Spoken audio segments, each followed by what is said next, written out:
Socratic questioning, my favorite.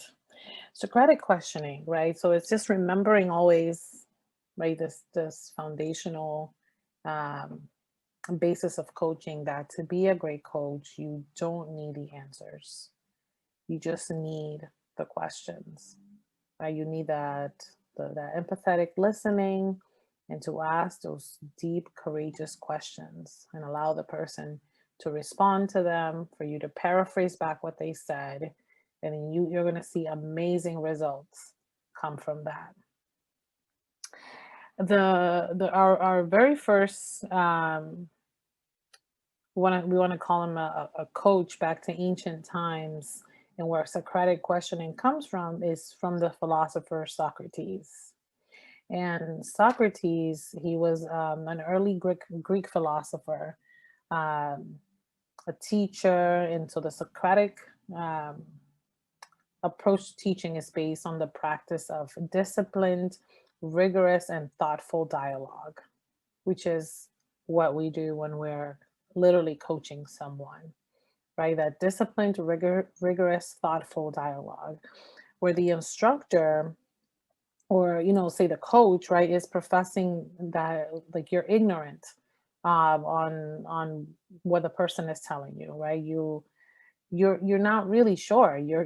So this is where humble inquiry comes in, right? You're asking questions from a place of humbleness, because you can't possibly know everything that is in the person's mind unless you ask and they're willing to share.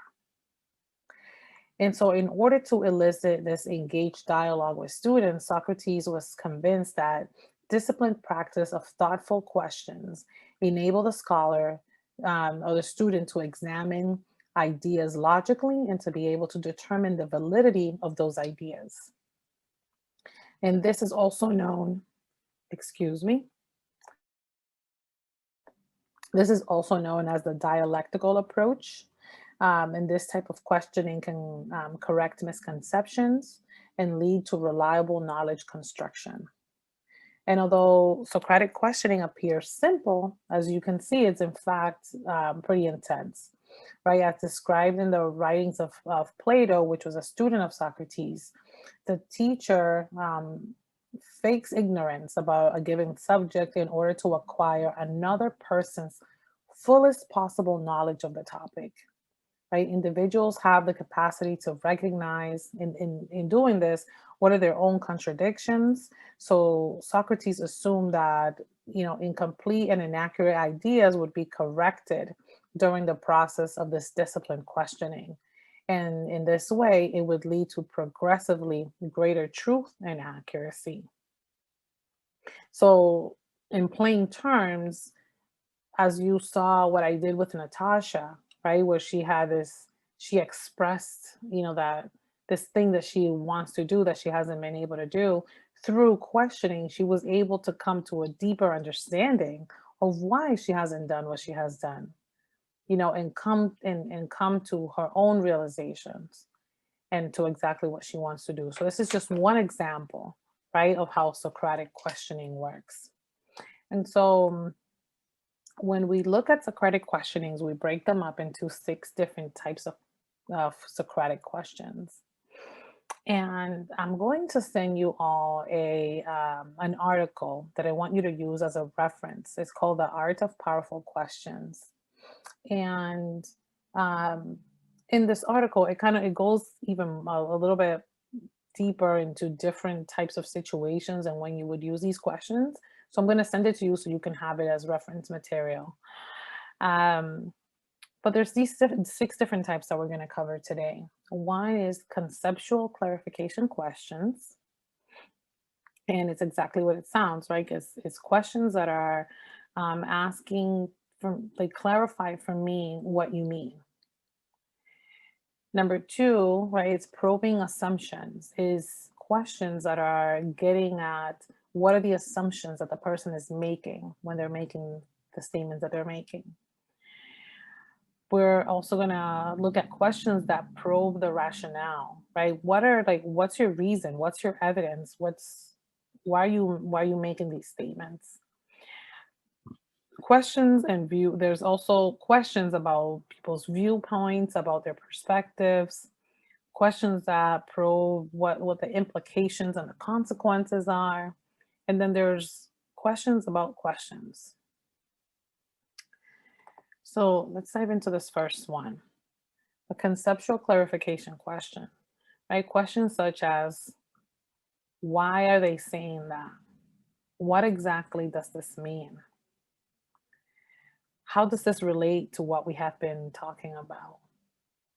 Right? What is the nature of your statement? What do we already know about this? Right? Can you give me an example? Right? All with the intention of wanting to gain more information about what is being said. Although here we have why as the first as the first question, it's not like in the order of importance. Again, I want you to remember that, right? The what and how, those are always your safe places to go, right? What is like what do you need? W- what do you think is really going on here? Right? How can we have more clarification on this? Can you give me more information? And then the why, kind of leaving it more towards the end because you want to stay with the data. Then when you're probing assumptions, right? Like for example, if someone at work comes to you and tells you that, I think that, I think my boss doesn't like me. That's real legitimate, right? Like, he keeps giving me extra work and keeping me out of the loop. And you don't want to come out and say, hey, you're making an assumption, right? You can ask them, what else could we assume? And the person's gonna say, oh, okay, maybe I am making an assumption. I never thought of it that way. Or you can ask it like anything that you want to like you want to make a point, you could ask it in the form of a question. So you seem to be assuming that your boss doesn't like you, right? How did you choose those assumptions? How are you choosing to believe that? And they can tell you what they believe are the facts, right?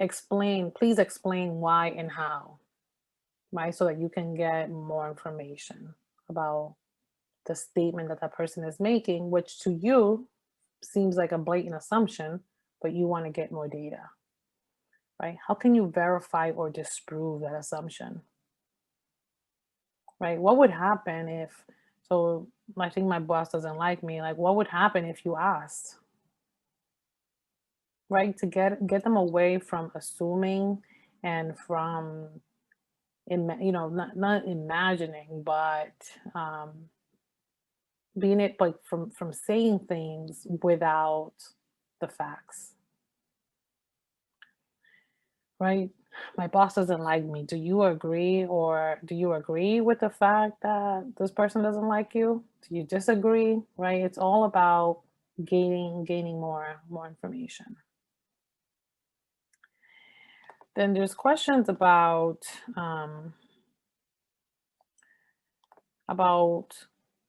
probing rationale, reasons, and evidence. So I think I shared with y'all the example of my client who was trying to um, fire someone during COVID, and she wasn't sure how to go about firing her. Like she wasn't sure if she should give her more training, more mentorship, like if she should have her um,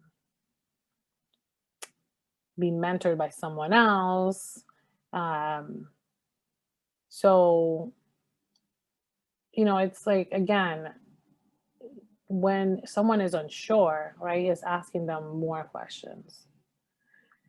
Like she's like, I want to fire Maria. You want to fire Maria? Okay. But I'm not sure how to go about doing it. I'm not sure if I even should do it. Right. So it's like, what do we know in this situation? Like, I think she's the weakest link. Can you give me an example of when she was a weak, what makes her a weak link? Um, right? What's the nature of the situation? What's going on? Right? Are the reasons that you're giving me good enough for you? Right? How can we be sure of what we're saying? What evidence is there to support what you're saying? Right? Essentially, we're making we're helping our clients make a case for shifting their mindset towards the direction in which they want to go for positive purposes. Okay, because we can totally use this for non-helpful purposes. This is clear to everyone. Can I just get a nod or a thumbs up? Yes. Okay.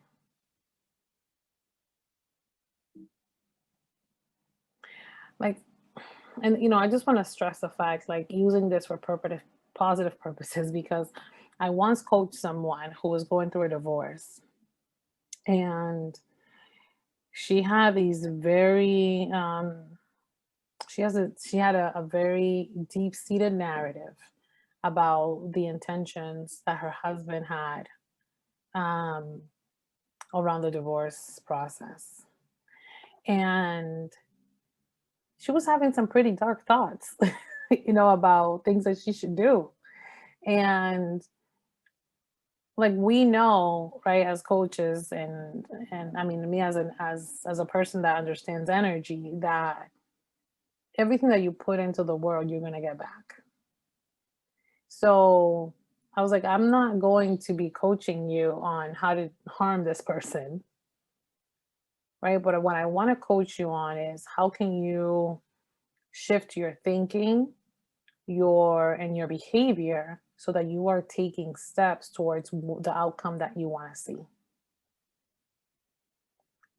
And so, I could totally have been, there's a possibility, right, of using all of this in order to say, yeah, like, how can we do damage? But instead, you're saying, no, like, ultimately, she also wanted relief and peace.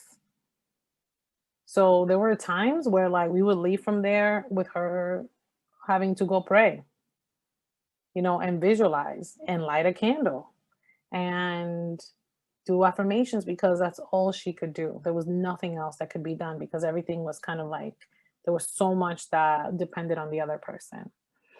Um, so just staying true to that, to the positive of the outcome. And even if the person wants a negative outcome, saying, ultimately, what do you want?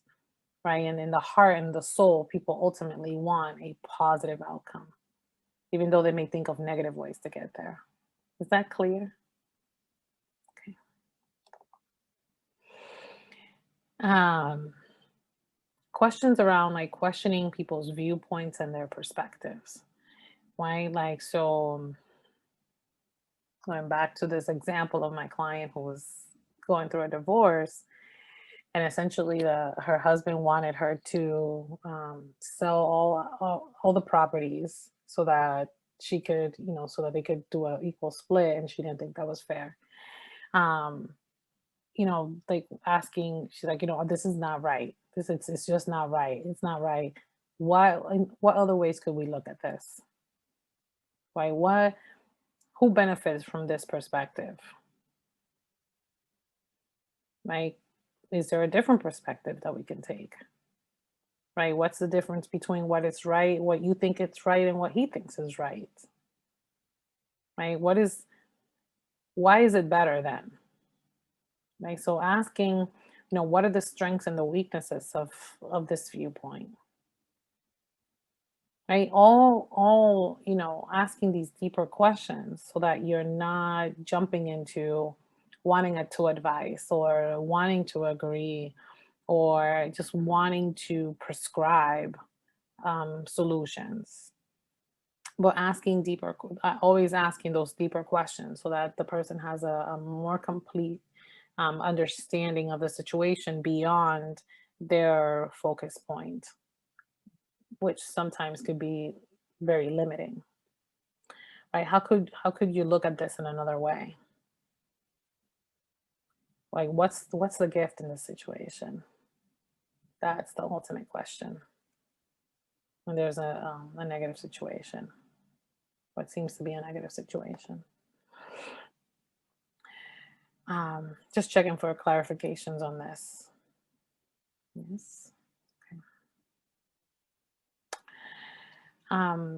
Also probing someone's implications and consequences, right? Like, I can't tell him the truth. Right? I can't tell my boss the truth about how I feel about my job.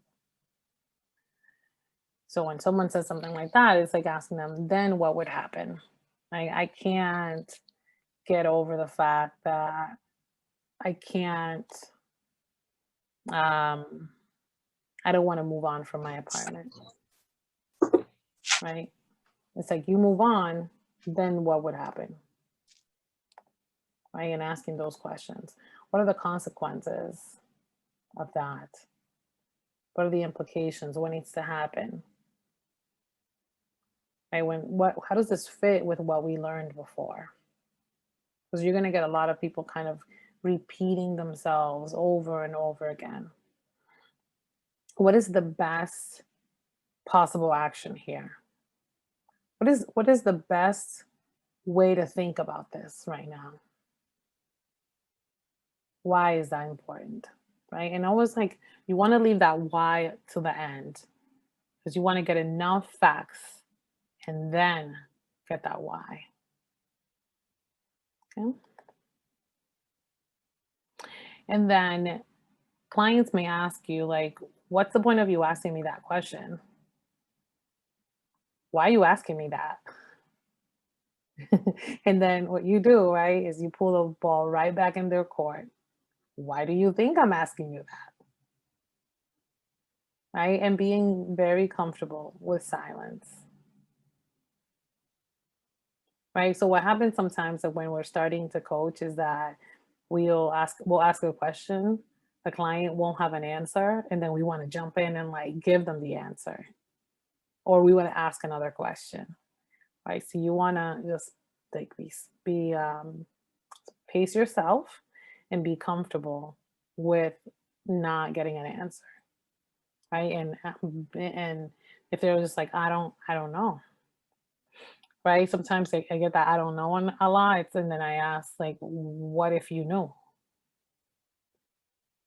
What if you know? Like, what do you get from not knowing? There's always another question to be asked, so that the client is not. Sometimes the I don't know questions are kind of a cop out. So it's just getting, all we want to do is get the clients to dig deeper and go a little bit deeper. Questions, thoughts, feelings about anything that I've just shared. I should stop sharing my screen. I see a lot of nods and faces. What's going on? What's happening? What are you feeling? Are you understanding this? The perspective one is one that I tend to that word I tend to say a lot because I feel like it's not intimidating to the person when you ask them, okay, well, what's your perspective? Is it possible that this person's perspective is different? So in my role in HR, most of the time employees have miscommunications, right? Someone comes in the office, they're upset at another employee or they're upset at their manager and they're talking to me about an instance. And so, that's just, I like that word. And so I always just go back to that. Okay, well, so that's your perspective. This person's perspective is this. Is it possible that this is the way you look at it and another person looks at it differently? This is different than coaching, I think, in the way that I don't know. I think that I'm sure that you're doing some coaching in your work, right? It's like now, and naturally, I think, being like well-meaning and being in HR, you already do this, right? I think part of like what I'm doing for you, Jocelyn, and correct me if I'm wrong, is affirming some of the things that you already do and giving it language. Is that correct? And expanding it, because Yeah. this is a lot more than I think the knowledge that I had. I know certain things just from working with other HR people, always pointing out an observation, right? Well, I observed you do this, so this is why I'm asking the question instead of, Mhm. why did you do this? Instead of being judgmental. Mhm. Those are things that I already think about, but this is all helpful. Yeah, right. Like stating the facts first and then asking, is there anything else? Am I Right. missing some? Is there something that I'm missing? Mhm. Like this is the piece that I know. Is there more to be added to that, right? And And so it's it's like, and it's sorry, go ahead. mhm. No, I No, was just saying it's just the power of the question. yeah, because you have to really. This is the thing. You have to really dig deep through the emotions to get, kind of cut down all the fluff of what people say, because people will talk about just how their emotions without, and then you stop and you're like, I don't understand what this person said at all. Right. They didn't really give you any facts at all. So it's hard because a lot of people speak that way, so you have to really be able to shift them, right? Right, right. And so this is where you become very skillful. And when they're not, when they haven't given you information, you ask for the information by asking, these open-ended questions. Are you familiar with a concept of something called the ladder of inference? Alyssa is, yes. So I'm going to show you that because this diagram kind of really shows you, um, puts a visual, right, on why we ask questions. Um, Let me share my screen with you on 1 second. Alyssa, what do you know about the ladder of inference before I share it? Went over it with us quite a bit in my grad school program, Mm-hmm. and just counseling and going back to the brief solution counseling, focus counseling. Mm-hmm. Um, I vaguely remember some details about it, but it's just making inferences based off of what you hear other individuals saying, and then it helps you kind of make a synopsis or ask proper follow-up questions. Mm-hmm. Yeah. So let me share with you what it looks like. Can you all see this? Okay. So essentially, right, the reason why we ask clarifying questions when we're coaching someone is because we want to stay down here for a moment, right? We want to first get the data. Right? We want to filter through, and selecting from the data. And sometimes when the person, sometimes they want to take an action, or they've already taken an action and it doesn't work, right? It's like filtering through all of this, right? All of the beliefs, the conclusions that they've already made, the assumptions that they've made, right? Like this is where a lot of the meta programs, right, all live right here. The meaning that they have um, given, their experience, and then the data gets lost. And what we want, right, is to say, okay, you've already gone up and down the ladder and it hasn't worked. You haven't gotten what you wanted, right? How can we start back down here again so that we can have a better experience when you take the action? Is this helpful when you all see it this way? Yes. So I'm glad to share this diagram with y'all, because this is not in the training. But this is essentially like why, like this makes the ladder of influence makes the case for coaching. When you have taking action based on limited information, that you've added your own meaning to it that may not be the best, right? You've made certain assumptions, you've drawn certain conclusions based on your own limiting beliefs, and you don't get the results that you want, right? It's like, how can then we go back? Let's go back to what is here? What else do we need to know? What other information? What else do we need to prepare, right, before we take the next step? So I just wanted to kind of drive the point home with that.